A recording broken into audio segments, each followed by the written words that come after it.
বিভিন্ন ধরনের ভৌতিক গল্পগুলি শুনতে এক্ষুনি সাবস্ক্রাইব করুন পিশাচ পর্ব।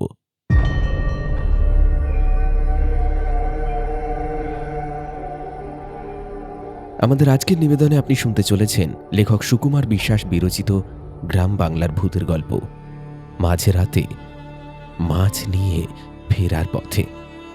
গল্পটি ভালো লাগলে অবশ্যই লাইক কমেন্ট শেয়ার করতে ভুলবেন না এবং আজও গল্পের মধ্যে থেকে থাকবে আপনার জন্য একটি প্রশ্ন, তাই মনোযোগ সহকারে সম্পূর্ণ গল্পটি শুনুন। আর গত এপিসোডে যারা যারা সঠিক উত্তর লিখেছিলেন তাদের নাম আজকের গল্পের শেষে ঘোষণা করা হবে। শুরু হচ্ছে মাঝরাতে মাছ নিয়ে ফেরার পথে।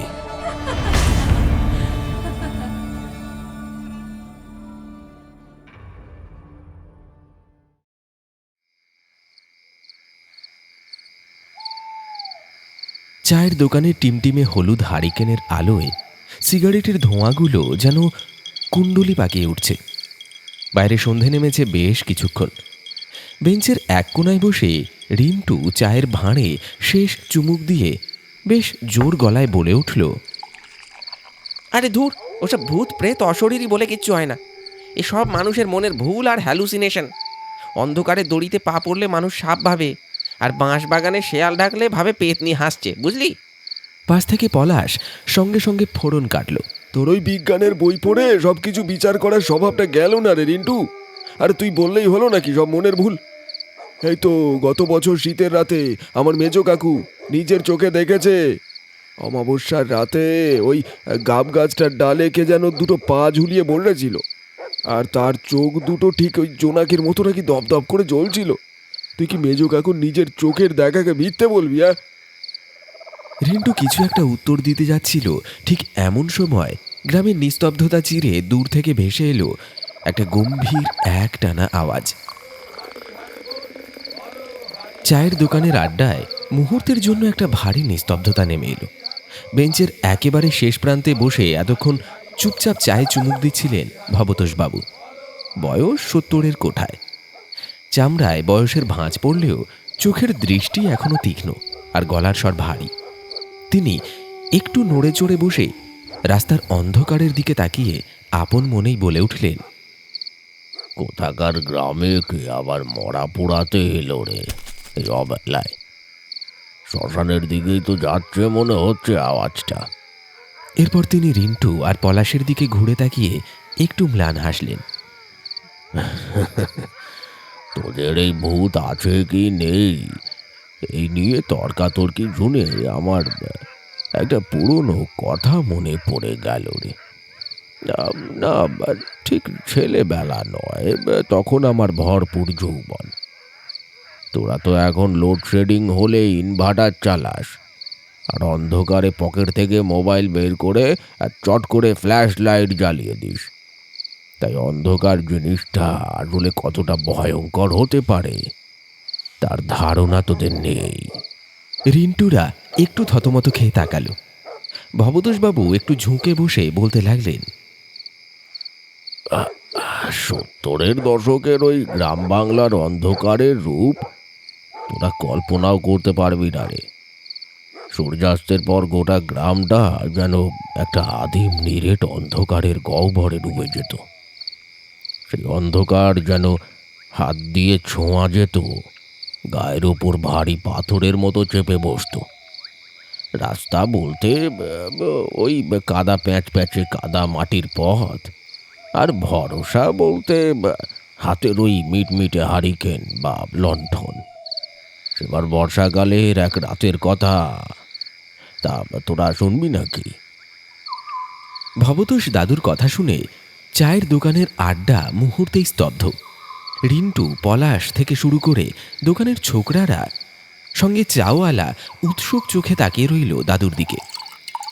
দাদুর গল্প বলার একটা অদ্ভুত মোহময় টান আছে, একবার শুরু করলে আর ওঠা যায় না।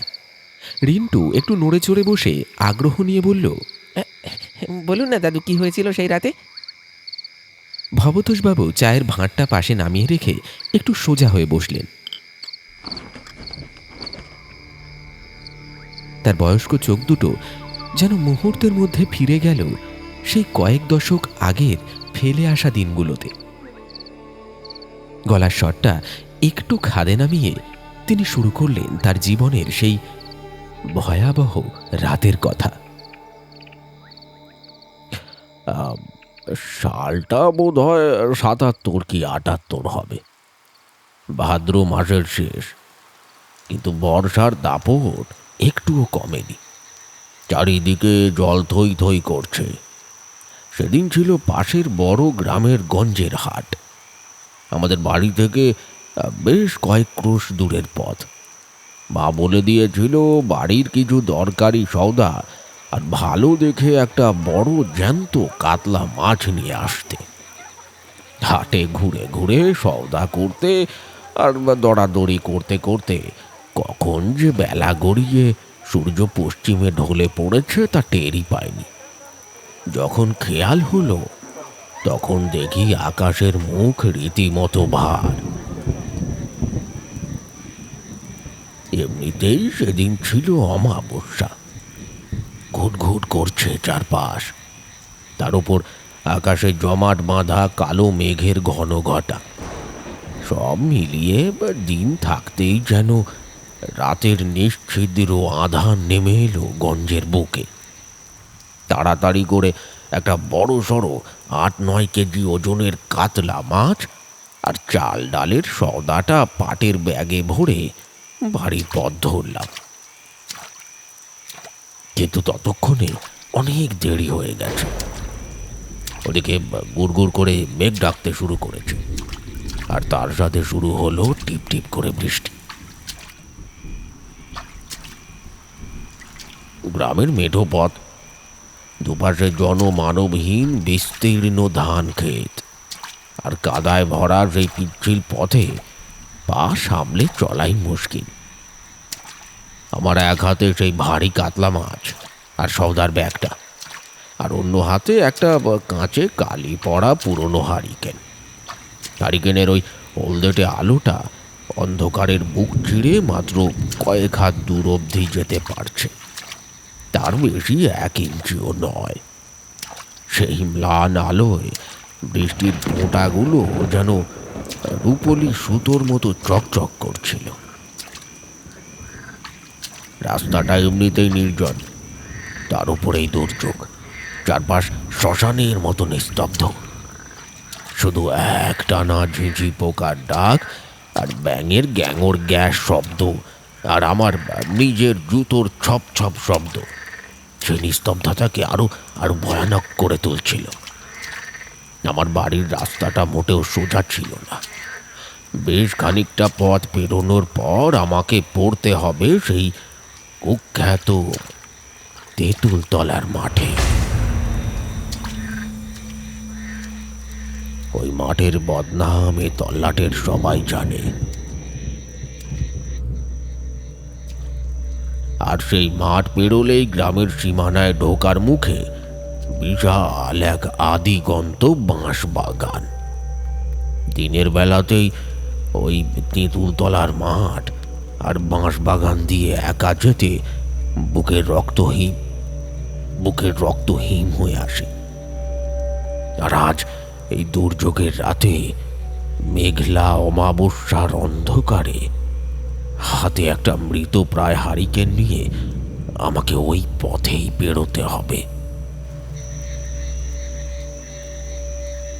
হারিকেনের চলতেটা একটু উটকে দিয়ে আমি পা বাড়ালাম তেঁতুলতলার মাঠের দিকে।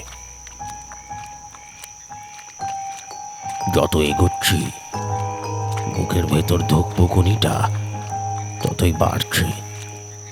মনে হচ্ছে এই আদি অন্ধকারের বুক চিরে পেছন থেকে কেউ যেন এক দৃষ্টি আমাকেই লক্ষ্য করছে, আর নিঃশব্দে আমার পিছু নিয়েছে। তেঁতুলতলার মাঠের দিকে যত এগোচ্ছি চারপাশের জগৎটা যেন তত বেশি মৃত বলে মনে হতে লাগলো। তোরা বিশ্বাস করবি কিনা জানি না, ওই নিশ্ছিদ্র অন্ধকারের যেন একটা নিজস্ব ওজন ছিল। মনে হচ্ছিল একটা ভারী পাথর কেউ বুকের ওপর চেপে ধরেছে। টিমটিমে হারিকেনটা হাওয়ার দাপটে বারবার কেঁপে উঠছে। আর তার সেই কাঁপা কাঁপা আলোয় রাস্তার দুপাশের ঝোপঝাড়গুলোকে মনে হচ্ছিল এক একটা ওত পেতে থাকা বিকট দর্শন দানব। কানের কাছে শুধু বৃষ্টির এক টানা ঝমঝম শব্দ আর নিজের ভারী নিঃশ্বাসের আওয়াজ ছাড়া এই গোটা চড়াচড়ে যেন আর দ্বিতীয় কোনো প্রাণের অস্তিত্ব নেই। হাতের ওই বড় কাতলা মাছটা আর সওদার ব্যাগটা ক্রমশ যেন মনের মতো ভারী হয়ে উঠছিল। যাকে ঘুটঘুটে অমাবস্যা, তার উপর পিছল কাদা রাস্তা, প্রতিটা পদক্ষেপে হোঁচট খাচ্ছি, আর শির দাঁড়াবে একটা হিমশীতল স্রোত বারবার ওঠানামা করছে। মনে হচ্ছিল অনন্তকাল ধরে বুঝি আমি একাই এই মৃত পুরীতে হেঁটে চলেছি। হঠাৎ করে এই চোখের দৃষ্টিটা একটু সামনে যেতেই থমকে দাঁড়ালাম। হারিকেনের ম্লান আলোটার সীমানা যেখানে শেষ হয়েছে ঠিক ঠিক সেখানটায় অন্ধকারের বুক চিরে একটা অবয়ব ফুটে উঠল। বুকটা ছ্যাঁত করে উঠেছিল প্রথমে, কিন্তু একটু ভালো করে তাকাতেই দেখলাম অবয়বটার এক হাতে একটা বড় কালো ছাতা আর অন্য হাতে একটা জ্বলন্ত লণ্ঠন। মানুষটা আর কেউ নয়, আমাদেরই পাশের পাড়ার রতন কাকা। রতন কাকা এই গঞ্জের হাটেই সপ্তাহের দুদিন তরি তরকারির আড়ত বসায়। লোকটাকে দেখে ধরে যেন প্রাণ ফিরে এলো আমার। ওই ঘোরতর দুর্যোগে ওই মহাশূন্যের মতো একাকিত্বের মাঝে পরিচিত একটা মুখ দেখে যে কি পরিমাণ স্বস্তি পেয়েছিলাম তা তোদের বলে বোঝাতে পারবো না। আমি গলা ফাটিয়ে চিৎকার করে উঠলাম, ও রতন কাকা, রতন কাকা, আরে ও কাকা, একটু দাঁড়াও, আমি ভবতোষ। আমার ডাক শুনে সামনের অবয়বটা একটু থমকে দাঁড়ালো, ঘাড় ঘুরিয়ে একবার আমার দিকে তাকালো, কিন্তু লণ্ঠনের আলো আর বৃষ্টির ছাঁটে মুখটা স্পষ্ট বোঝা গেল না। সে কোনো কথা বলল না, শুধু মাথাটা একবার ওপর নিচ করে সম্মতি জানালো। তারপর আমি কাছাকাছি পৌঁছাতেই সে আবার সামনের দিকে পা বাড়ালো। আমি হাঁফাতে হাঁফাতে বললাম, বাবা, বড্ড বাঁচালে কাকা। যা ভয় লাগছিল না একা একা।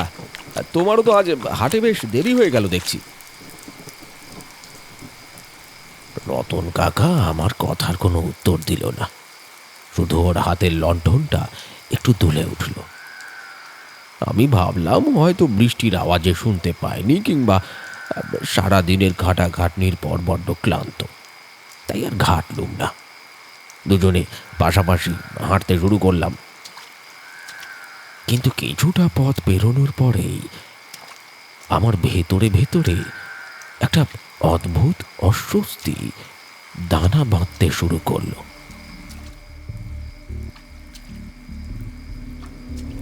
রাস্তাটা কাদায় একেবারে প্যাঁক প্যাঁক করছে। আমি প্রতি 2 পা অন্তর পিছলে যাচ্ছি, কখনো কাদার মধ্যে গোড়ালি অবধি বসে যাচ্ছে, সামলাতে না পেরে মাঝে মাঝে অদ্ভুত ভঙ্গিতে হাত পা ছুঁড়ছি। কিন্তু আমার থেকে ঠিক 3-4 হাত এগিয়ে চলা রতন কাকার দিকে তাকিয়ে আমার রীতিমতো খটকা লাগলো। লোকটা ওই পিছল কাদামাখা রাস্তায় এমনভাবে হাঁটছে যেন কোনো মসৃণ পিচের রাস্তা দিয়ে এগিয়ে যাচ্ছে। ওর হাঁটার মধ্যে কোনো ভারসাম্য হারানোর বা হোঁচট খাওয়ার লেশ মাত্র নেই। আর সবচেয়ে আশ্চর্যের বিষয়, ওর পাগুলো যেন ঠিক মাটিতে পড়ছে না।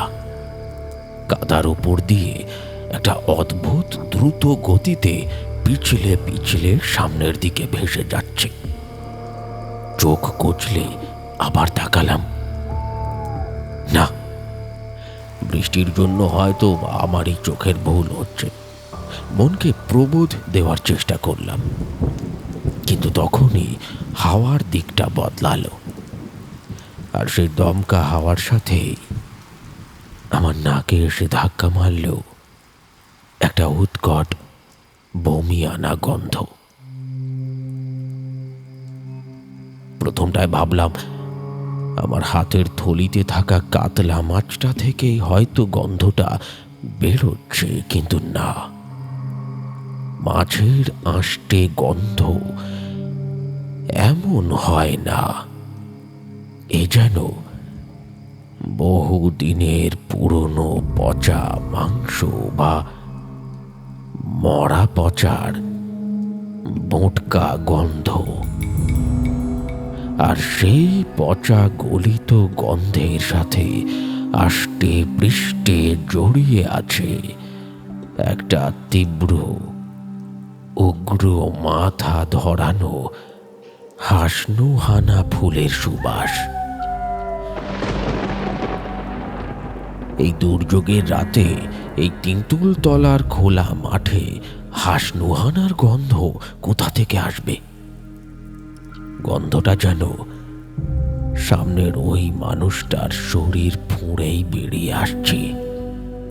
ভয়ে আমার বুকের ভেতরটা যেন একেবারে জমে বরফ হয়ে গেল। তবুও জোর করে গলাটা ঝেড়ে স্বাভাবিক গলায় কথা বলার চেষ্টা করলাম। কাকা, আজ হাটে তো বেশ ভালোই ভিড় ছিল, তাই না? তোমার মালপত্র সব বিক্রি হলো তো ঠিকঠাক? কয়েক সেকেন্ডের নিস্তব্ধতা, শুধু বৃষ্টির আওয়াজ।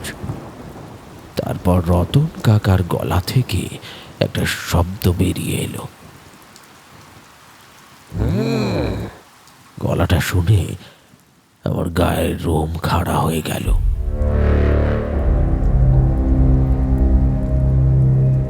এই রতন কাকার গলা হতেই পারে না। গলার আওয়াজটা বেশ বড্ড ভারী আর কেমন যেন যান্ত্রিক। মনে হলো যেন কোনো গভীর ফাঁপা কুয়োর ভেতর থেকে শব্দটা প্রতিধ্বনিত হয়ে উঠে এলো। আমি আমি আমি ঢোক গিলে আবার জিজ্ঞেস করলাম, বলছি কাকা, কাকিমা কেমন আছে গো? জ্বরটা কমেছে? কিন্তু এবারও কোনো উত্তর নেই।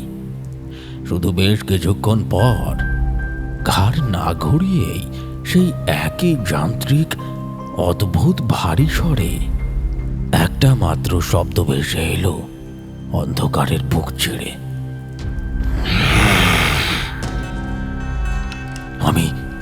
আমি স্পষ্ট বুঝতে পারছিলাম আমার সঙ্গী হয়ে যে আমার থেকে ঠিক 4 হাত দূরে অন্ধকারের বুক চিড়ে হেঁটে চলেছে, সে অন্তত আমাদের ওই রক্ত মাংসের মানুষ রতন কাকা নয়, অন্য কিছু, ভয়ঙ্কর অন্য কিছু।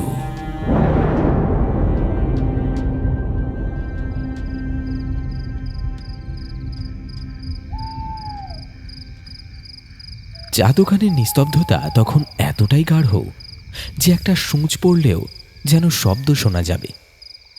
ছোকরাগুলোর চোখে মুখে স্পষ্ট ভয়ের ছাপ।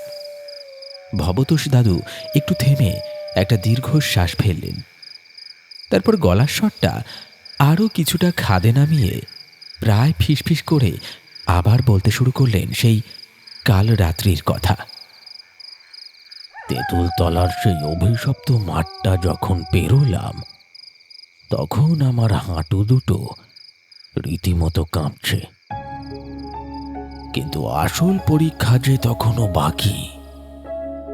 মাঠ পেরোতেই সামনে এসে পড়ল গ্রামের সেই বিশাল গহীন বাঁশবাগান। দিনের বেলাতেই এই বাগানের ভেতর দিয়ে হাঁটলে গা ছমছম করে। সূর্য এখানে ঠিকমতো উঁকে দিতে পারে না। আর এই দুর্যোগের অমাবস্যার রাতে বাঁশ বাগানটা যেন একটা হাঁ করে থাকা অন্ধকারের গুহা। হাওয়ার দাপটে বাঁশে বাঁশে ঘষা লেগে একটানা ক্যাঁচ ক্যাঁচ করে একটা কান ফাটানো আর্তনাদের মতো আওয়াজ হচ্ছে। আমরা বাগানের ঠিক মাঝ বরাবর পৌঁছেছি। আমার সামনে চলা সেই রতন কাকারূপী মূর্তিটা হঠাৎ করেই থমকে দাঁড়ালো।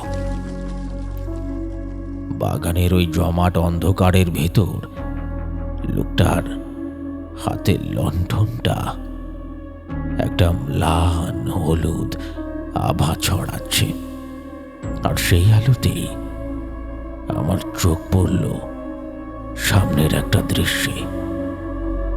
দৃশ্যটা দেখে আমার গলার কাছে যেন একটা দলা পাকানো আর্তনাদ আটকে গেল। লণ্ঠনের আলোয় সামনে মানুষটার যে ছায়াটা তৈরি হয়েছে সেটা কোনো স্বাভাবিক মানুষের ছায়া হতেই পারে না। ছায়াটা মাটি থেকে শুরু হয়ে অস্বাভাবিকভাবে লম্বা হতে হতে সোজা উঠে গেছে, একেবারে একেবারে বাঁশ গাছের মগ ডাল ছুঁয়ে ফেলেছে। যেন একটা বিশাল বিকট দানব আমাকে মাথা নিচু করে দেখছে। ভয় ভয়ে আমার পা দুটো যেন মাটিতে শেকড় গেড়ে বসলো। কাঁপা কাঁপা গলায় ঢোক গিলে কোনো রকমে ডাকলাম, কাকা, কি হলো? আরে দাঁড়ালে কেন? সামনের মূর্তিটা আমার কথার কোনো উত্তর দিল না।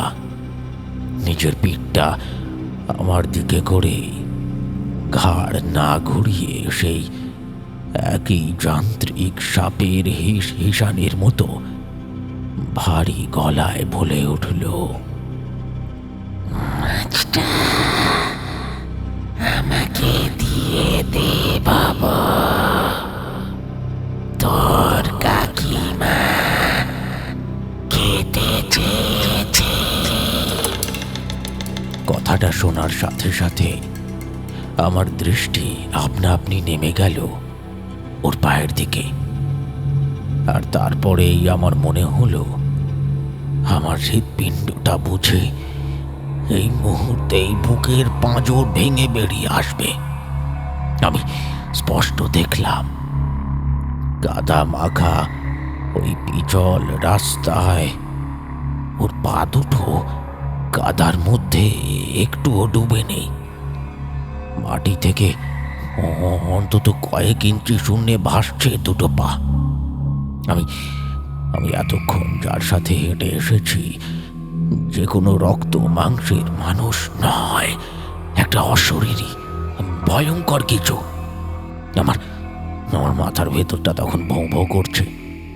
হাতের কাতলা মাছ আর থলি ফেলে দিয়ে আমি উল্টো দিকে অন্ধের মতো দৌড় মারবো বলে যেই না পা বাড়িয়েছি, ঠিক তখনই আমার ঠিক পেছন থেকে একটা জোরালো চেনা গলার আওয়াজ ভেসে এলো। কিরে বাবু, ওখানে কার সাথে কথা বলছিস দাঁড়িয়ে দাঁড়িয়ে? আওয়াজটা শুনে আমি চমকে পেছনে তাকালাম। আমার বুকের রক্ত যেন এক মুহূর্তে জল হয়ে গেল। দেখলাম আমার ঠিক পেছনে কাদায় মাখামাখি হয়ে একটা সাইকেল ধরে দাঁড়িয়ে আছেন রতন কাকা, আসল রতন কাকা। তার এক হাতে একটা বড় 3 ব্যাটারির এভারেডি টর্চ, আর সেই টর্চের জোরালো আলো সরাসরি আমার মুখের ওপর পড়ছে। আমার চোখের তারা দুটো স্থির হয়ে গেল। যদি আমার পেছনে সাইকেল নিয়ে আসল রতন কাকা দাঁড়িয়ে থাকে, তাহলে আমার সামনে ওই লণ্ঠন হাতে কে দাঁড়িয়ে আছে? ভয়ে নীল হয়ে যাওয়া মুখটা আমি খুব ধীরে ধীরে চরম আতঙ্কের সাথে সামনের দিকে ঘোরালাম। লণ্ঠন হাতে দাঁড়িয়ে থাকা সেই শূন্যে ভাসমান মূর্তিটা এবার আস্তে আস্তে তার ঘাটটা ঘোরালো আমার দিকে। ঘাড় ঘোরানোর ভঙ্গিটা এত ধীর আর অস্বাভাবিক ছিল যে মনে হচ্ছিল যেন কোনো মট মট করে হাড় ভাঙার শব্দ হচ্ছে। মুখটা একদম রতন কাকার মতোই, কিন্তু সেটা কোনো জীবিত মানুষের মুখ নয়, ফ্যাকাশে মৃত একটা চামড়ার আস্তরণ। আর তার চেয়েও বিভৎস হলো ওর চোখ দুটো। চোখের মণি বলে কিছু নেই, দুটো গর্ত থেকে ঠিকরে বেরোচ্ছে আগুনের মতো হলুদ আলো, আর ঠোঁটের কোণ দুটো বিভৎসভাবে চিড়ে গিয়ে একেবারে কান পর্যন্ত ঠেকেছে। আমার দিকে তাকিয়ে সেই বিকট মুখটা এবার একটা হাড় হিম করা হাসি হাসল।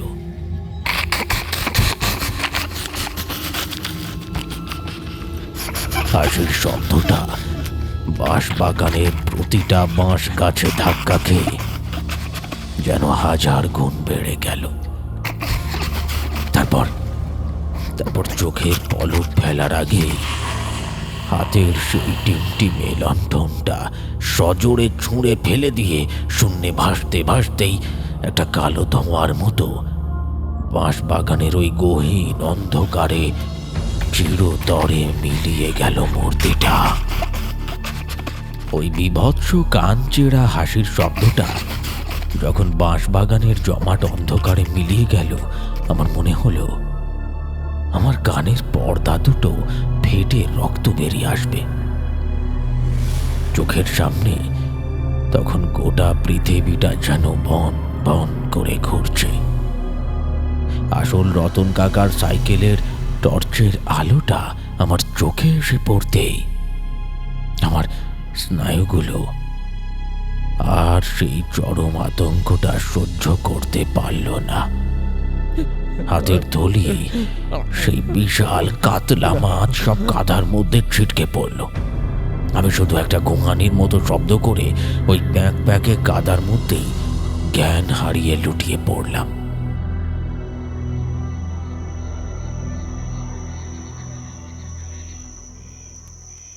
তারপর সেই রাতে আর কি হয়েছিল আমার কিছু মনে নেই। জ্ঞান যখন ফিরল, চোখ মেলে দেখি আমি আমার নিজের বাড়ির বিছানায় শুয়ে আছি। শিয়রে বসে মা কাঁদছে, আর হাতুড়ে ডাক্তার বাবু আমার কপালে জলপট্টি দিচ্ছেন। পরে শুনেছিলাম ওই ঘটনার পর আসল রতন কাকাই সাইকেল ফেলে দৌড়ে গ্রামে এসে খবর দেয়।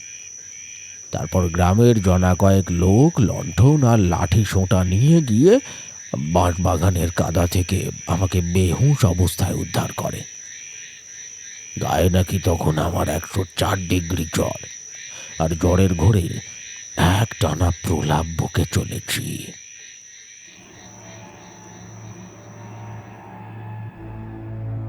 মাছটা দিয়ে দে মাছটা, ওর কাকিমা খাবে খাবে, চোখ দুটো হলুদ, দিয়ে দে মাছটা, দিয়ে দে, খাবে। প্রায় 3 দিন পর আমার ঘাম দিয়ে জ্বর ছাড়ল। সেদিন বিকেলেই আসল রতন কাকা আমাকে দেখতে এলো। শরীর দুর্বল, তাও আমি কাঁপা কাঁপা গলায় জিজ্ঞেস করলাম,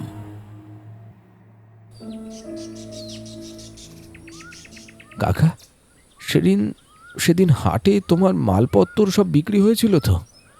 তুমি তো আমার অনেকটা আগেই ছিলে, হঠাৎ বাঁশবাগানের পিছন থেকে এলে কি করে? আমার কথা শুনে রতন কাকার মুখটা ফ্যাকাশে হয়ে গেল। সে আমার হাতটা চেপে ধরে বলল, কি বলছিস তুই ভব? আমি তো সেবার হাটে যাইনি। সেদিন তো আমি পাশের গাঁয়ে আমার মেজো মেয়ের শ্বশুর বাড়িতে গিয়েছিলাম। ওখান থেকে সাইকেলে ফিরছিলাম। তেঁতুলতলার মাঠে ঢোকার মুখেই তো আমার টর্চের আলোয় দেখলাম তুই বাঁশবাগানের দিকে একা একা হেঁটে যাচ্ছিস। আমি পিছন থেকে তোকে কতবার ডাকলাম, তুই তো একবারও সাড়া দিলি না। তারপর কাছে গিয়ে দেখি তুই অন্ধকারের দিকে তাকিয়ে কার সাথে যেন পিস পিস করে কথা বলছিস।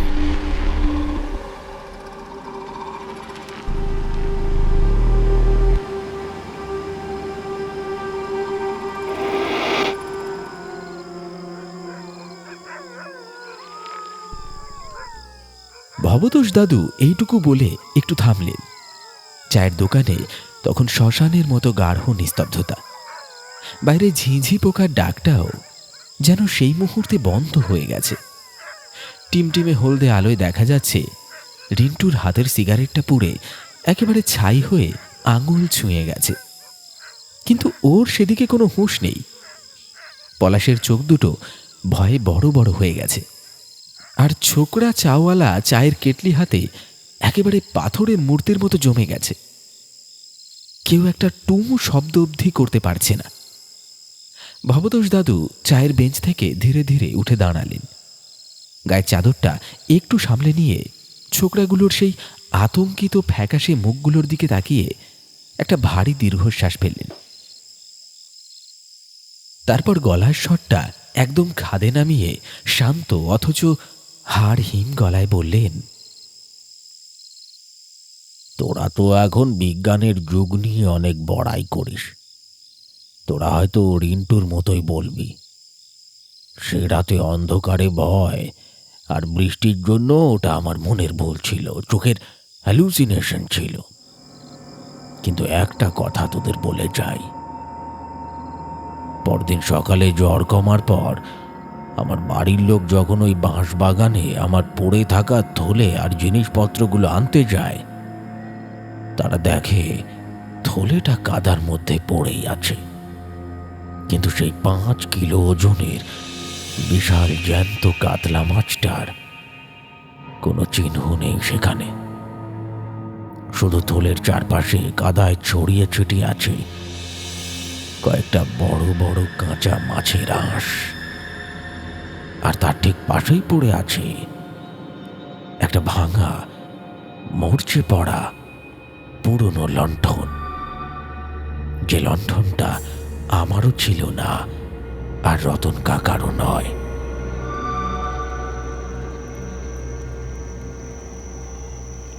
কথাটা শেষ করেই ভবতোষ দাদু আর এক মুহূর্ত দাঁড়ালেন না। চাদর মুড়ি দিয়ে দোকানের ঝাঁপ টপকে রাতের সেই নিস্তব্ধ বৃষ্টি মাখা রাস্তার অন্ধকারের দিকে ধীরে ধীরে মিলিয়ে গেলেন।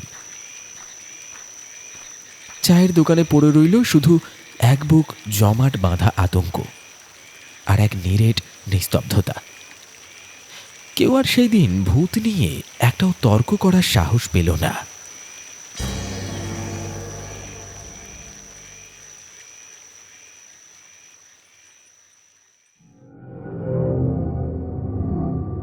শুনছিলেন মাঝ রাতে মাছ নিয়ে ফেরার পথে। আমাদের আজকের এই নিবেদন আপনার কেমন লাগলো অবশ্যই কমেন্টে লিখে জানাতে ভুলবেন না। এই ধরনের রোমাঞ্চকর গল্পগুলি বারবার শোনার জন্য এক্ষুনি চ্যানেলটি সাবস্ক্রাইব করুন। আর হ্যাঁ, পাশে থাকা বেল নোটিফিকেশন অন করে এই ভিডিওটিতে একটি হাইপ দিতে ভুলবেন না, কারণ আপনাদের ভালোবাসা আমাদের এগিয়ে চলার রসদ। যেমনটা গল্পের শুরুতে বলেছিলাম, আজও গল্পের মধ্যে থেকে থাকছে আপনার জন্য একটি প্রশ্ন। আচ্ছা বলুন তো, আমাদের আজকের এই গল্পে ভবতোষবাবু কত কেজি ওজনের কাতলা মাছ সঙ্গে করে নিয়ে ফিরছিলেন? খুবই সহজ একটি প্রশ্ন। প্রশ্নের সঠিক উত্তর আপনার সম্পূর্ণ নামের সঙ্গে কমেন্ট বক্সে লিখে জানান। তাহলে চলুন একবার ঝটপট দেখে নিই আমাদের আগের এপিসোডে কারা কারা প্রশ্নের সঠিক উত্তর লিখে কমেন্ট করেছিলেন।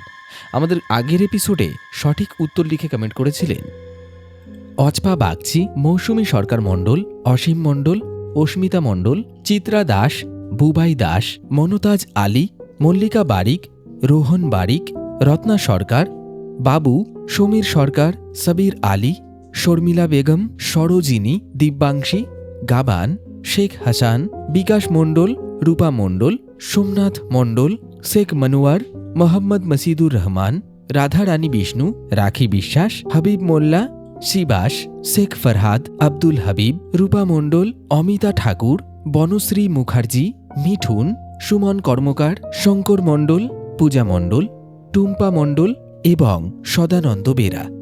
আপনাদের প্রত্যেককে অনেক অনেক ধন্যবাদ জানিয়ে শেষ করছি আমাদের আজকের এই নিবেদন। সঙ্গে থাকবেন, খুব ভালো থাকবেন। দেখা হবে খুব শীঘ্রই আরেকটি রোমাঞ্চকর গল্পের সাথে আগামী এপিসোডে। ততক্ষণের জন্য সকলে খুব ভালো থাকবেন, সুস্থ থাকবেন। ধন্যবাদ।